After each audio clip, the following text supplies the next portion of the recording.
Tom Scott and the band, Art Rodriguez on drums. Has the White House answered the phone yet? No, not yet. Well, thanks for that tip, Matthew. Boy, I'll tell you what, this is a bombshell book which just came out last week, and it makes some pretty hair-raising charges against a lot of folks involved with the National Football League. The title says a lot of it, Interference, How Organized Crime Influences Professional Football. Please welcome its author, Dan Moldea. Dan?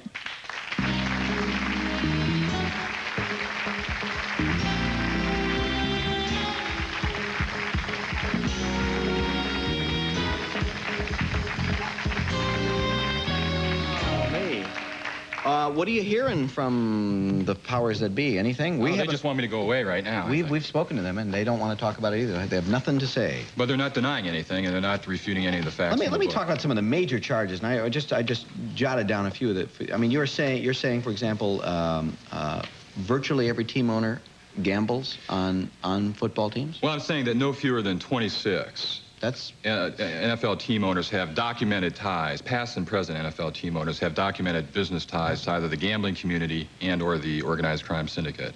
I'm also saying that no fewer than 70 NFL games have been fixed. Now that's pretty rough stuff. You're saying no fewer than 70 NFL games have been fixed. You mean the outcome, the point spread, what?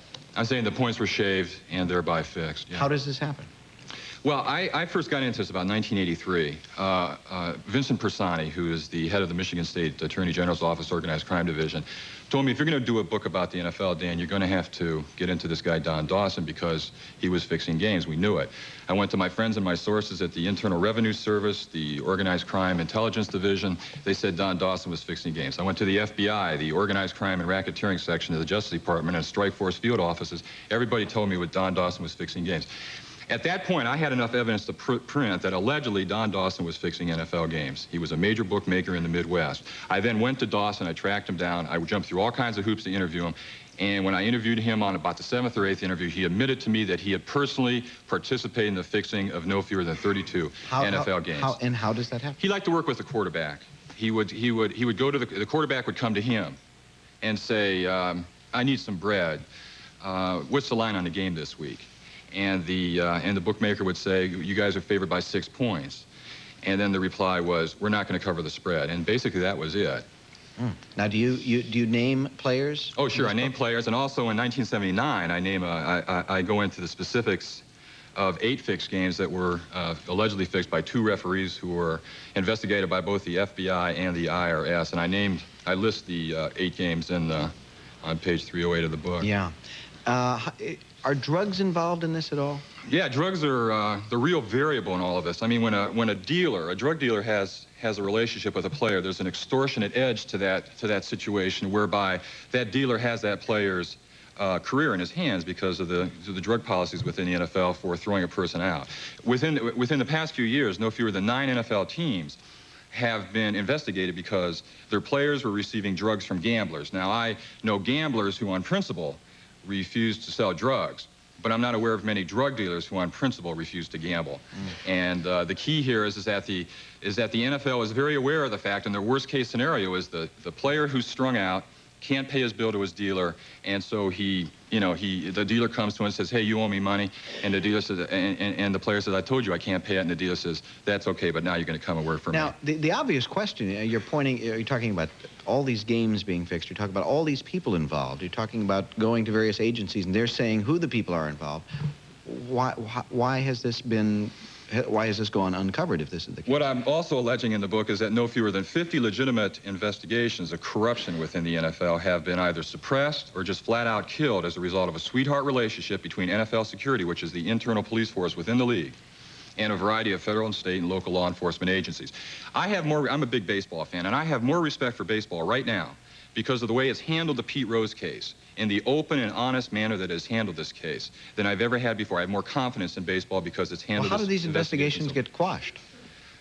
Basically, the NFL security people, who are all former Justice Department people, will go to their colleagues, their old colleagues in the Justice Department or in these various law enforcement agencies, and they'll say, we can handle this internally. Let us handle internally so that we're not getting all the publicity that we would be getting.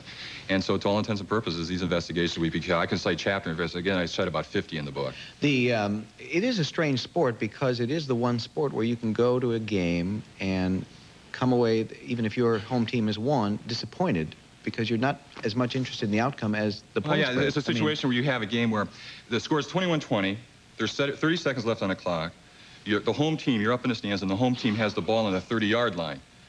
Now, the problem is that the home team had to give 3 points in the game. Now, the quarterback goes down on one knee, and the people in the stands boo. Now, they're starting to legalize gambling in Oregon. They're going to have a sports lottery, NFL lottery in Oregon, Kentucky. I mean, the state isn't in the bookmaking business for eleemosynary or philanthropic purposes. They're going to be in this to make money. They're going to take a 40 to 60% skim of the handle, of the total pool of bets. And in the end, they're going to educate the public as to how to gamble, how to use the point spread.